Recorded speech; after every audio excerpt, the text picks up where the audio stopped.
एक दिन एक जालिम जादूगर ने एक खूबसूरत शहजादी को कैद कर लिया ताकि वो इससे जबरदस्ती शादी कर सके। जादूगर ने शहजादी को एक दूर दराज महल में ले जाकर कैद कर दिया और उस पर अपने जादू का असर डालकर उसे शादी के लिए मजबूर करने की कोशिश की। लेकिन शहजादी दिल की बहुत बहादुर थी और इस जादूगर से शदीद नफरत करती थी। उसने साफ अल्फाज में जादूगर को कह दिया कि वो कभी भी इससे शादी नहीं करेगी, चाहे जादूगर कितनी ही कोशिश कर ले। एक दिन शाम के वक्त एक शहजादा अपने घोड़े पर सवार जंगल से गुजर रहा था। अचानक इसका घोड़ा रुक गया और आगे बढ़ने से इनकार कर दिया। शहजादा ने हैरान होकर अपने घोड़े से पूछा कि वो क्यों रुक गया है और यहाँ क्या परेशानी है। घोड़ा हाँ में सर हिलाने लगा जैसे उसे कुछ गैर मामूली महसूस हो रहा हो।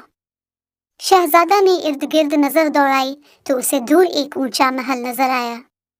इस महल से एक अजीब और गरीब रोशनी निकल रही थी। शहजादा ये देखकर हैरान रह गया और इस रोशनी के पीछे जाने का फैसला किया।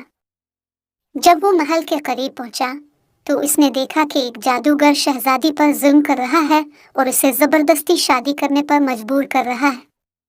ये देखकर शहजादा को शदीद गुस्सा आया और वो फौरन अंदर जाने लगा।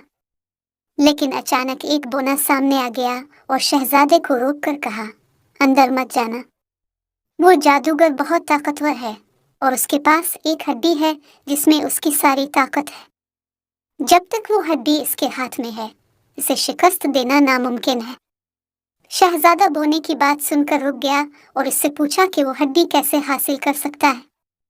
बोना मुस्कुराया और बोला, जादूगर बहुत खुदपसंद है और अपने जादू पर बहुत फख्र करता है, लेकिन अगर हम इसकी चालों से ज्यादा होशियार साबित हो जाएं, तो उसे शिकस्त दे सकते हैं।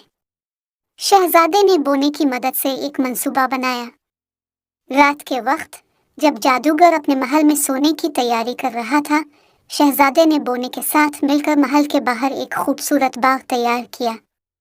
बाग इतना खूबसूरत था कि जादूगर जैसे ही इसे देखता, वो इसकी खूबसूरती में खो जाता। अगली रात जब जादूगर बाग की तरफ मुतवज्जे हुआ, बोना खामोशी से महल में दाखिल हो गया और जादूगर के कमरे से वो हड्डी चुरा ली। जादूगर जब बाग से वापस आया तो उसने देखा कि हड्डी गायब है। वो गुस्से से दीवाना हो गया, लेकिन अब इसके पास कोई ताकत बाकी नहीं बची थी। शहजादा और बोना ने मौका का फायदा उठाते हुए जादूगर पर हमला किया। जादूगर अब बेबस था और शहजादे के सामने घुटने टेकने पर मजबूर हो गया। शहजादा ने जादूगर को कैद कर लिया और शहजादी को आजाद करवा लिया। शहजादी ने शहजादे का शुक्रिया अदा किया और दोनों एक दूसरे के दिल में जगह बना लेते हैं। जादूगर को इसके जुल्म की सजा मिलती है और वो हमेशा के लिए कैद में रहता है। शहजादा और शहजादी खुशी खुशी जिंदगी बसर करने लगते हैं।